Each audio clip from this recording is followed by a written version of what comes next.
Latin America de la Universidad de Durham y nos va a dar una presentación sobre la universidad. Estamos en Innova Education. Como ustedes ya saben, nosotros los podemos ayudar con todo su proceso, desde el principio, aplicar a la universidad, los podemos guiar por el proceso de becas, ayudarles en el proceso de visa y todo el proceso es gratuito. Entonces, si tienen cualquier duda respecto a eso, también nos pueden contactar después. Y solo les pedimos que todos, por favor, tengan sus micrófonos apagados. Y al final de la sesión vamos a tener una sesión de preguntas donde pueden preguntar todas sus dudas. Muchas gracias. Hola a todos y bienvenidos. I'm Anna. Like Fabiola said, I'm the International Officer in Latin America at Durham University. So I'm just going to give you a session about University of Durham, and these are the things that I'll be covering. So you'll hopefully find out more about our location, the reputation of the university, the unique collegiate system we have, and the student experience. You'll find out more about courses, entry requirements, scholarships, and how to apply to us. So everybody asked me, where is this place? And I studied here myself. I applied here myself. I'm from Romania. And I had the same question as you. I had no idea where this place is and how to even pronounce the name. But as you can see on the map, it's in the northeast of England. It's very close to Newcastle, about 12 minutes train ride from Newcastle, which is a very big city, like the fifth biggest in the UK, and 3 hours by train from London. So being further away from London, it also means the living expenses are a bit lower. So that was a criteria for me when I applied as well. Newcastle is very well connected. We have an international airport. And overall, Durham is a very green and very safe city. It is a student city. We have a cathedral and the castle, which are UNESCO World Heritage Sites. And we also have beautiful countryside and beaches not far from Durham city. So we can see an aerial view. You can see the cathedral in the middle. Opposite, we have a castle, one of our colleges. I'll explain a bit more what the college is later on. We have older colleges that are close to the cathedral, and then newer colleges or more modern colleges that are on the hill. So on the left-hand side, you can see the science site. We have their departments like mathematics, engineering, physics, and so on. Further on the right-hand side, we have the business school as well. So everything is within walking distance. It's quite compact, and colleges and academic departments are not very far away from the city center. This is another view, which I quite like. So you can see the cathedral better, and actually you can see the cloisters as well. They filmed Harry Potter there. So in the second movie, it is a scene with Ron when his wand was not working properly. I really like that scene. And you also get to graduate in the cathedral once you finish your course. So that would be an amazing experience. You can see some photos from the city. So like I said, it's a very green city, and despite expectations, we do have sunshine. I know it's not always like this, but I thought I should show you photos with sunshine in them because we do have sunshine. You can see shopping in the first shopping area in the first photo. You can see more how the streets look like in the last photo, so the fourth one. We have nice cafes, bars, restaurants as well. And in terms of living in the city, there are a lot of things happening. So we have a festival of light called Lumiere, which is every 2 years. So you can see in the first picture and the last picture, these are some installations that we had during the festival. In the second picture, we have a Durham Christmas market. And in the third picture, we have a regatta, which is like a competition between rowers. So a lot of things are happening. We also have book festivals and many other food stalls as well. So there's a lot going on, even though the city is really small. So we have I think it has around 43,000 locals and about 20,000 students. So you can imagine it's so small and it's mainly filled with students.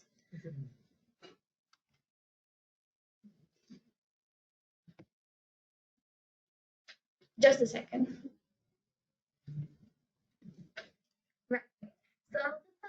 about our rankings and reputation. So Durham is a world top 100 university, and it's also a top 10 UK, if not top 5. So we have 3 subjects in the world top 10, theology, archaeology, and geography, and 18 other subjects ranked in the world top 100, among which are psychology, physics, earth sciences, English, and so on.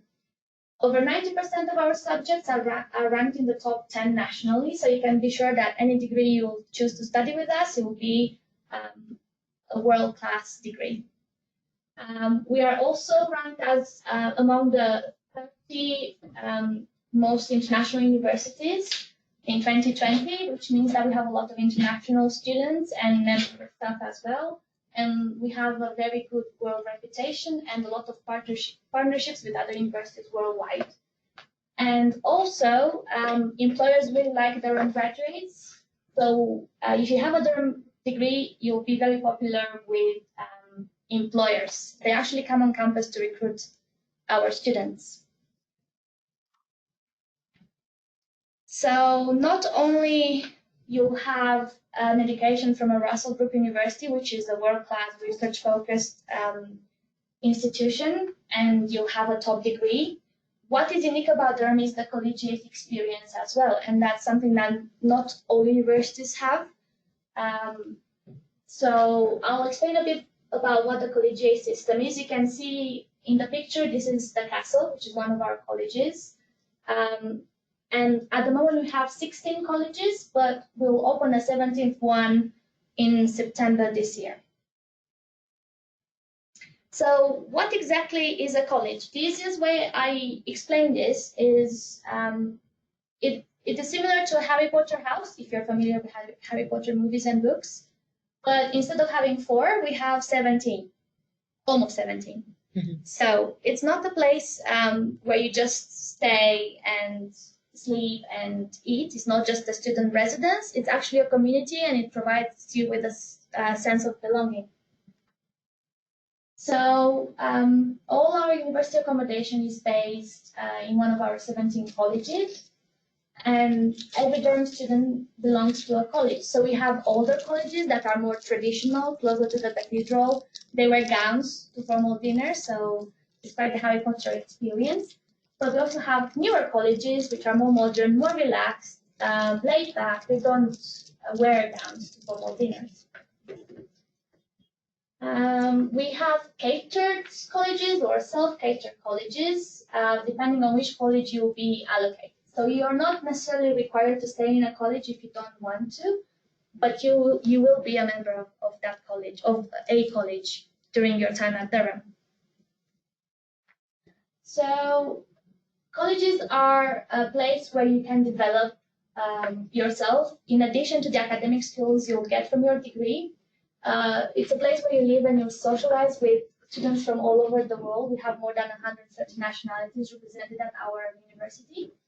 And you have the opportunity to get involved in leading the student body. You can be involved in committees like bar committee or like coffee committee and all sorts of societies during your time at Durham. In colleges, they also organize academic talks, so that in addition to your department, you have an opportunity to practice your presentation skills and talk about your research, and you can share that with your peers from other departments as well. There are sports societies and art societies as well, so there's a lot of opportunity to get involved. In addition to this, you'll also receive personal support and also a full program of student-led events, such as concerts, college days, balls, and also extracurricular activities, like I mentioned, club societies, voluntary work, or even travel bursaries. So some colleges offer you money when you apply, in case you want to do your research somewhere else, and that will help you in developing your skills and developing your research, so you'll be able to get the travel bursary. And all colleges have students from all courses, and then all courses have students from all colleges. The only college which is postgraduate students only would be USTNO. All the other colleges will have mixed students, so both undergraduate and postgraduate students. And I'll just show you some pictures. So this one is Collingwood, one of the biggest colleges. It's a college day, so they set up it's like a festival vibe. They set up a stage, and then they have people performing from the college or other singers as well. This one is the hall in University College, so the castle I just showed you at the beginning, and you can see students that are down. So here, the high table, which is formed by people that work in a college or by academic professors, they just came into the hall, and then people have to stand up. Oh, this is me at a formal dinner that was organized by Hillbit College. I was in Grey College, but this one was organized by Hillbit College, and it had a Harry Potter theme. So of course I had to be there. And this is just an example. Like I mentioned, each college has sports teams. So this one is a photo for Van Mildert College, the boat club for 17-18 academic year. So yeah, I can tell you more about the college accommodation. Usually you have a single room. You might be lucky and have an ensuite room, but it's pretty standard accommodation. You'll have a bed, a desk, a lamp, wardrobe, and shelves, whatever you need for your student experience. Every college has a hall. So you've just seen the University College hall, but colleges have different halls depending on their size and so on. You'll have food if you're catered. So usually they have a very good selection of meals, and they rotate it every 3 weeks depending on the college. They always have a salad bar as well. And if you are self-catered, you'll have a kitchen facilities that is shared with other people from other corridors. So you won't have your own kitchen, unfortunately, but that also promotes that sort of community feeling, and you can spend time there with your friends cooking. And that's again a photo from my postgraduate when I did my master's. That is the middle common room. So undergraduate students have a junior common room where they just can get there and play games or have meetings about what they want to do as a student body, what sort of events they want to organize, how they want to manage their budget, and so on. And then postgraduate students have a middle common room where they practically do the same things. Here, I think it was a college event called an informal ball, which was at the beginning of term, and the theme was childhood. So everybody came dressed as a childhood character or something that was reminding them of childhood.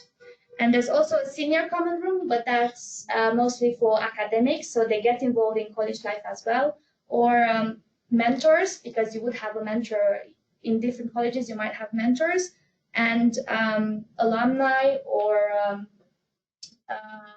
people that work at that college.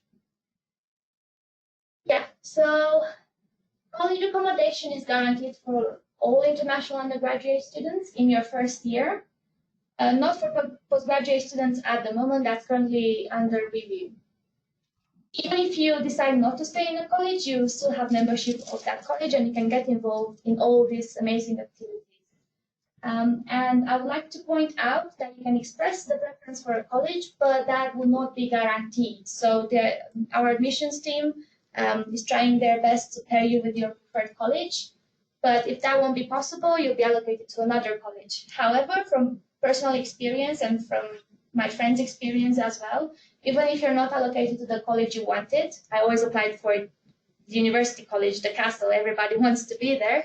But even if you don't end up in your preferred college, I can tell you you'll have an amazing experience, because colleges are set up in a similar way, so you'll have the same kind of opportunities.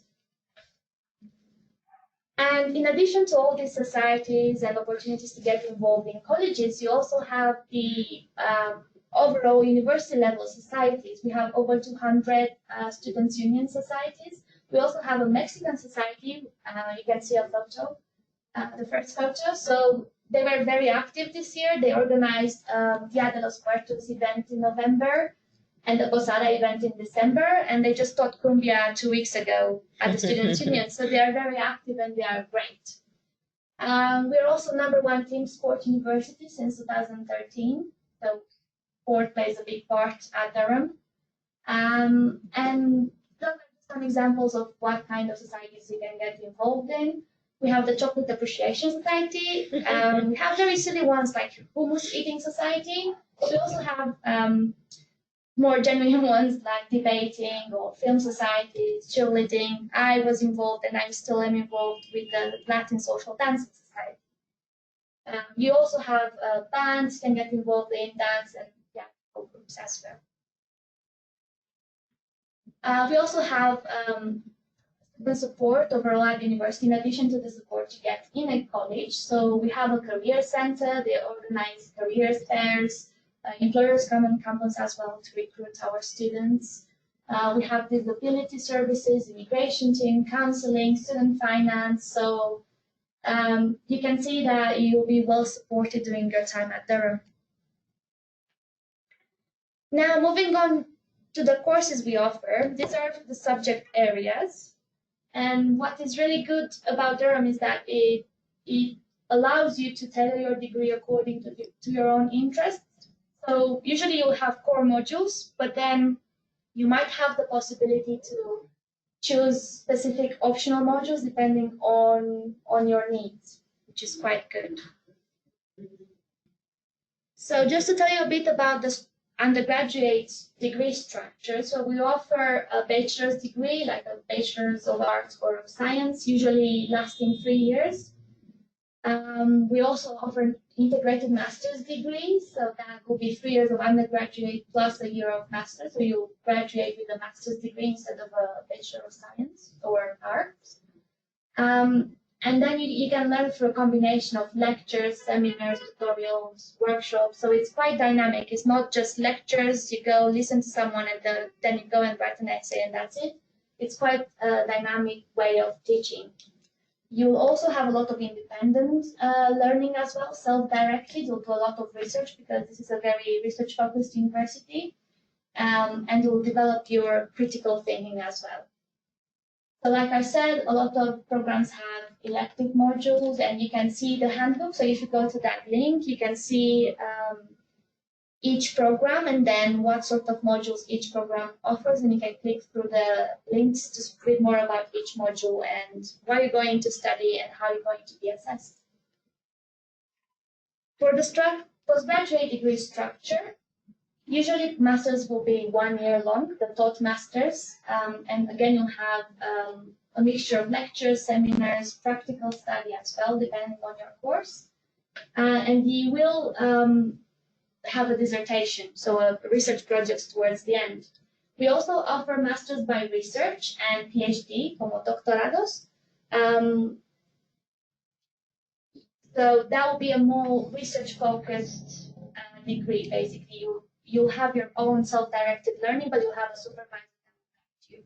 And usually that supervisor is a world-leading expert in that field. Yeah, like I said, you have a dissertation as well. And that will be the postgraduate handbook where you can find more about the postgraduate degrees we offer and then the individual modules as well if you're interested. I think it's quite good to research them before you decide to apply for a degree. And this is a very useful tool. It's the course database. You have the link in that print screen there. And you can just type in whatever degree you want to have a look at. So I don't know if you want advanced mechanical engineering or theology or marketing, music, and so on. You just type in there, and then it will show you more information about that specific program. So you have the essentials like the mode of study, start date, duration, and so on. But then if you look on the left-hand side, you have the course summary, so you can look at the structure. It's just like an overview of how that course is structured. You have the entry requirements, which is quite important. You must have a look at those because some courses have individual specific entry requirements. So if you want to do an engineering master's, for example, you will need a licenciatura in engineering. And also you have the fees and funding on the side, which tells you exactly how much that course will cost during that academic year. You have the career opportunities. You can have a look at what graduates did after they finished. Department information, so it links with the department, and you also have a frequently asked questions section. And for overall entry requirements for Mexico this year, if you have a bachillerato, that won't be enough, unfortunately, for direct entry. You'll need to do a foundation year first, which is one year full time. And then usually for the undergraduate direct entry, you either need to finish that foundation program with good results, or you need to study the international baccalaureate and have between 34 or 38 points depending on the subject, or UK A levels. For both undergraduate and postgraduate courses, we'll need an English language test. And I think for the foundation program as well, you'll need to meet some sort of requirements for the IELTS. IELTS is the most popular, but we also accept Cambridge, like the advanced certificate or the proficiency certificate with a certain score, and also the TOEFL internet-based one. For postgraduates, if you're thinking of studying a master's with us, you will need a licenciatura of 4 years or more from a recognized institution here in Mexico with a promedio of 8 or more, and obviously to meet the English language requirements. If you're planning to study an MBA, you'll need at least 3 years of experience in a high responsibility role. They would prefer 5, but a minimum will be 3 years. And then PhD candidates require maestria in a relevant subject before actually being able to apply to us. But for masters by research and PhDs, you will need to actually look at our academic profiles from members of academic staff and then see what sort of research they are doing, and then pair that with your own interest, and you'll need to get in touch with them with your research proposal before applying, with a slightly different way of applying for the research. But I can tell you more about that a bit later. For fees and finance, subject to final confirmation, the fees vary between this amount for undergraduate tuition, so that will be per year, depending on the course. And then for postgraduate as well, that's the variation between £18,500 and £31,500. Usually the more expensive ones are for business courses. And that will be for 1 year, but postgraduate thoughts are 1 year full-time courses. For college accommodation, if you decide to stay in college, or if you get a room in college, it varies again depending on the type of accommodation and whether it's a self-catered or fully catered college, whether it's an ensuite or so on. And there is self-catered couple and family accommodation available as well for postgraduate students. And of course, a lot of you might have been waiting for this slide with the scholarships. So I'm happy to say that we have an agreement with CONACYT and CONACYT FUNED as well. And we offer 30% reduction in tuition fees for those who get the CONACYT scholarship. And then university also covers any gap in that payment, so you don't need to worry about paying anything to the university if you receive a full CONACYT scholarship. And I think CONACYT also gives you like a stipend for your living expenses every month, but I think Fabiola can talk to you a bit more about that later. We also have tuition scholarships, some Santander scholarships. These are not, they don't compare with CONACYT. They're about £2,000, and it's not just for Mexican students. We have a lot of other nationalities, so there's high competition and just 2,000 student scholarships, but I thought I should include it in there for you to have a look. Durham University Business School have really good scholarships as well for MBA or any other programs they run, and they have a lot of them as well. The only thing with these ones is that they are applicable to self-funded students mostly. So if you have a CONACYT FUNED, for example, scholarship loan, you cannot actually add, for now, you can't add a Durham University Business School scholarship on top of that for now. We'll see if that can change. And then the full list of scholarship is there in case you want to explore it a bit more. And yeah, how to apply. So I was telling about how to apply for research, masters by research, and PhDs is a slightly different approach. But if you want to just apply for master's taught, you'll have that link there, the last link.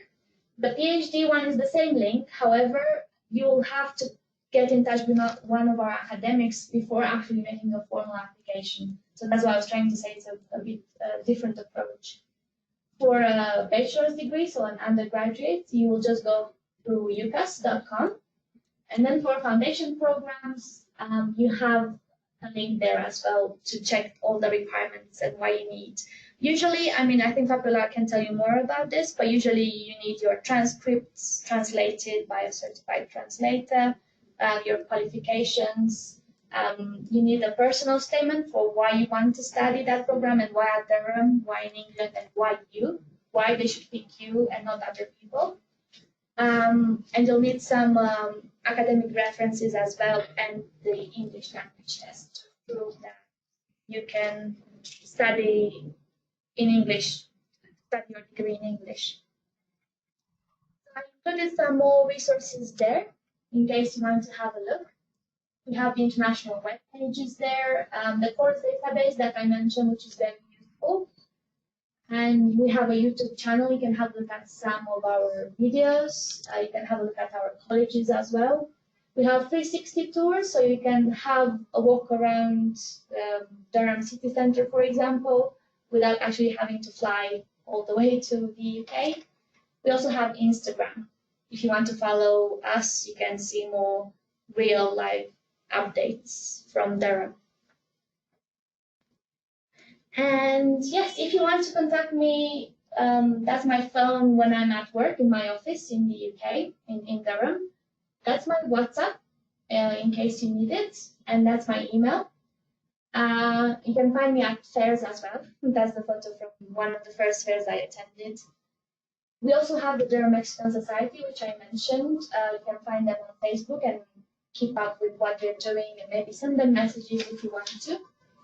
And you can also chat with current students, with our international ambassadors that have different nationalities and are studying different courses.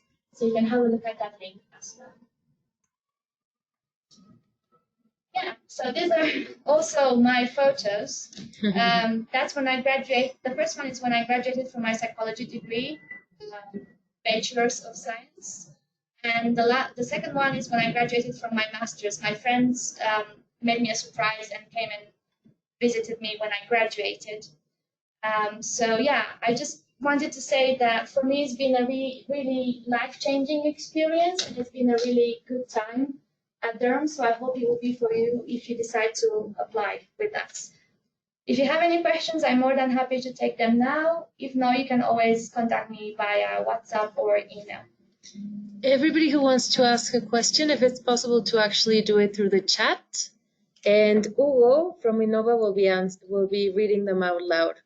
Meanwhile, if it's possible, I will go back to the scholarships slide just to explain a little bit. Those of you who are applying to postgraduate studies can apply to CONACYT, most of you, not all of you. There are two kinds of calls. One is the CONACYT FUNED call, and the other one is a regional one. You can ask us in Innova for anything regarding this. We're happy to help. And just be aware that those of you applying for this year, FUNED closes on the 27th of March, and you have to have your unconditional offer from the university, so we have to apply like right away, okay? Chevening is only for master's programs, and it is closed for the 2020 cycle, but it will open again for the 2021. And then we can see other options in the Durham University Business School and the full list of Durham, because they will probably have interesting options for students who do not have other kinds of scholarships, okay? So you can usually not mix the scholarships, and that is very important to know. Also that in Innova we can help with the whole process. So you can apply through us either to foundations, to the undergrads, and to the postgrads. We can do that for you. We can help you out with the whole documents. And we can also help through the visa process and the scholarship processes. If you have any questions, please write them down in the chat and we will read them out loud. No. No questions for now. I do have a few questions that I actually think of some of our students. For example, for PhD students, would it be possible to get some help contacting the supervisors, like to have suggestions or a contact for them? Or do they have to write straight to them? Does it have to be direct contact? So you'll have to be direct contact with the academic. So we kind of guide you to say how you need to prepare your research proposal and what you need to include. But I mean, for example, I'm very happy to direct you to the contact list of our academic members from that particular department, but it is ultimately up to the student to identify the professor that's best matched with their own interests, especially if they have a very specific interest. They'll need to have a look at all of our professors and see if their research interest matches with that professor's academic career, basically. Okay, thank you. We have a question from Tomas. He asked about the Erasmus Plus scholarship. Right. Hola, Thomas. So I know we have our exchanges and partnerships team deals with student exchanges and study abroad. So I think we do have some Erasmus as well. So these are my colleagues that are dealing with it. It's not in my team. It's not in the recruitment and marketing team. But I can always put you in contact with them or send you the links if you're more interested. I'm not exactly sure whether the Erasmus Plus would be included, but I do know we have Erasmus. I don't know for how long this will be. If it's I don't know if it's a European exchange and whether they will still receive funding due to Brexit. But I can always put you in touch with the people that are organizing this in my team if you're interested.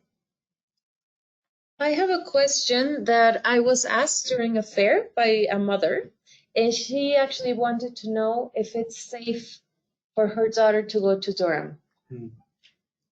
So, from my own experience, I've been living there since 2012. So it's now 2020. You can tell that I really love the city and I've never left basically. But from my experience, I can tell you it's been a very safe city. Obviously, like with any other cities, you'll need to be careful. But since it is a mainly student city, students usually are always on the street or is not any security issue. It's not like a big city where there are lots of people at night and kind of.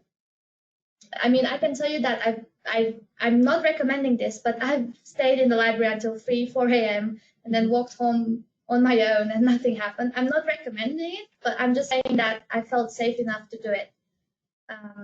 So being such a small city and a student city as well, I think is quite safe compared to other bigger cities.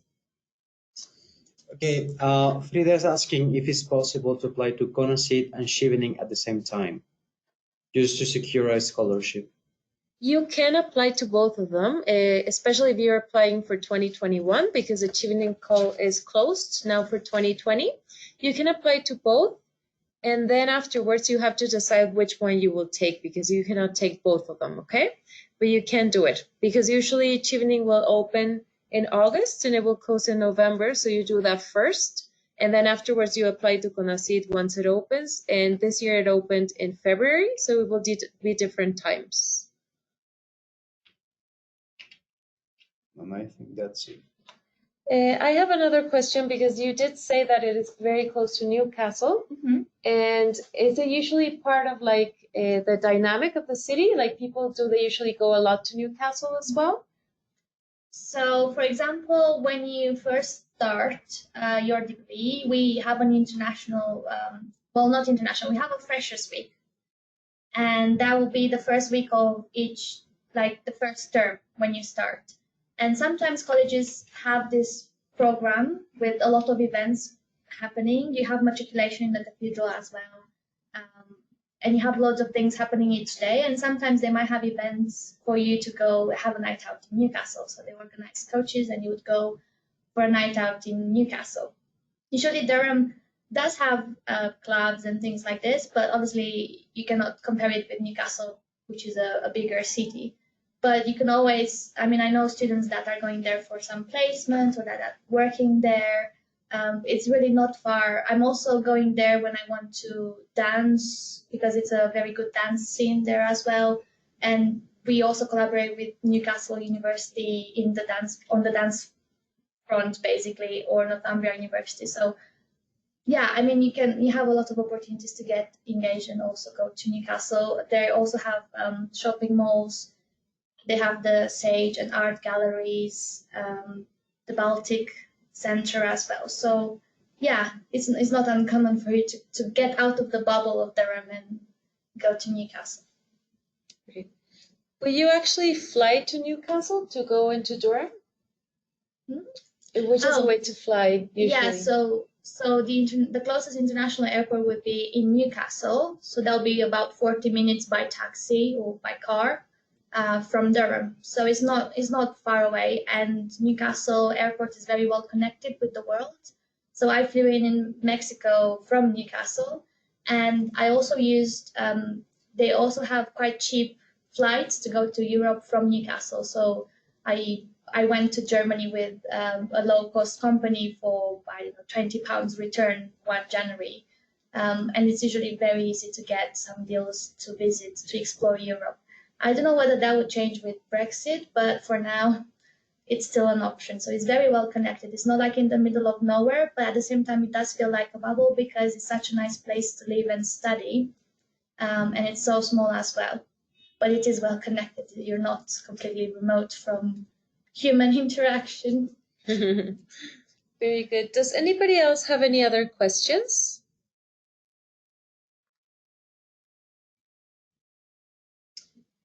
I think that would be. Okay, I think that's it. Thank you everybody for connecting today. Remember that we can help you in Innova with your process. If you have any doubts, we can also answer them. And you can also be in touch with Ana Maria regarding programs and everything regarding Durham. And please remember that those of you who are starting in 2021 should start your process a year before, okay? So we would be starting with you in September 2020, just September this year. And those of you who want to go this year, you really have to hurry up. So you have to be already working with us, okay? So thank you, Ana Maria, so much for being here. Thank you for the session. I think it was very useful for us and for everybody who's logged in. You as well for being here from Innova. It was a pleasure. Well, Muchas gracias. Gracias a todos. Gracias Buenas a todos. noches.